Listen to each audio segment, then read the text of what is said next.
Nicio diferență între galele Super Combat organizate până acum în România și cea de la Giurgiu. O echipă de profesioniști a reușit să anihileze toate neajunsurile unei săli proiectate pentru basket, handbal sau volei și să ofere fanilor cadrul perfect pentru o noapte de neuitat. Poate că mulți nu s-a așteptat la o gală ca asta, am promis, noi avem un standard la nivel global, nu contează că suntem la New York sau la Giurgiu, am oferit un spectacol deosebit. Prima luptă, Cristian Șchiopu versus Jacopo Bianconcini, a durat o singură repriză, antrenorul italianului aruncând prosopul. Uriașul belgian Thomas Van Este l-a învins la puncte pe Robert Dorin și s-a calificat în finala turneului piramidal, acolo unde l-a întâlnit pe armeanul Iogiș Iegoian, învingător în disputa cu marocanul Ibrahim Arab. Prima surpriză s-a produs în cea de-a patra luptă a galei, acolo unde bestia James Wilson a pierdut după o rundă suplimentară în fața spaniolului Damian Garcia, încurajat de fanii din tribună. Muchas gracias, estoy muy contento, gracias a Rumanía, a todos los que me apoyaban. Y nada, espero estar por aquí pronto. Meciul revanșă dintre Sebastian Ciobanu și Reduan Cairo a fost unul echilibrat, cei doi luptători împărțindu-și primele două runde. Fiul lui Dracula a mușcat din adversar încă din primele minute, amețindu-l pe surinamez.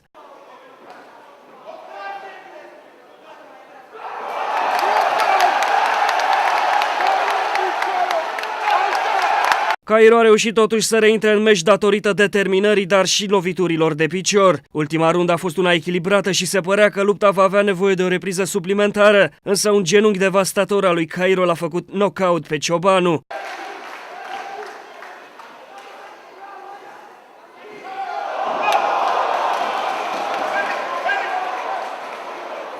I feel very good because what you say yourself was a good vengeance and I feel glad. A urmat meciul giurgiuveanului Mirel Iacob, acesta reușind să se ridice la nivelul așteptat de fani și obligându-l pe adversarul său Francesco Mattioli să renunțe la luptă în runda a doua. Cel mai așteptat meci al galei a fost Bogdan Stoica Mirzeada, egipteanul fiind cel mai dur adversar întâlnit până acum de Stoica. Ambii luptători și-au arătat din plin calitățile, balanța înclinându-se până la urmă în favoarea românului, încurajat frenetic de o sală întreagă. Bogdan Stoica l-a doborât pe Zeada cu un pumn în figură. Lovitura a fost atât de puternică încât egipteanul a fost aproape să se nece cu propriul sânge.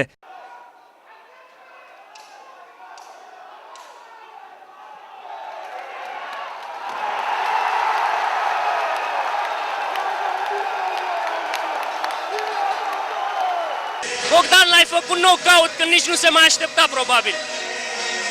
Se pare, datorită muncii care o depun în spate, se văd rezultatele. A fost o atmosferă impresionantă, chiar mi-a plăcut și țin să le mulțumesc tuturor fanilor care au fost aici, tuturor suporterilor și tuturor celor și de acasă care m-au susținut.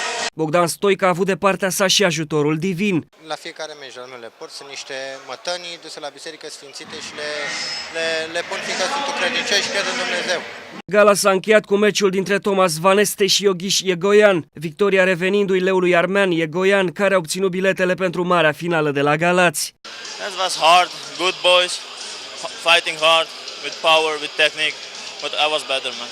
Gala Super Combat de la Giurgiu s-a încheiat cu melodia We Are The Champions a celor de la Queen, Iogiș Iegoian primind o cupă și un cec din partea organizatorilor.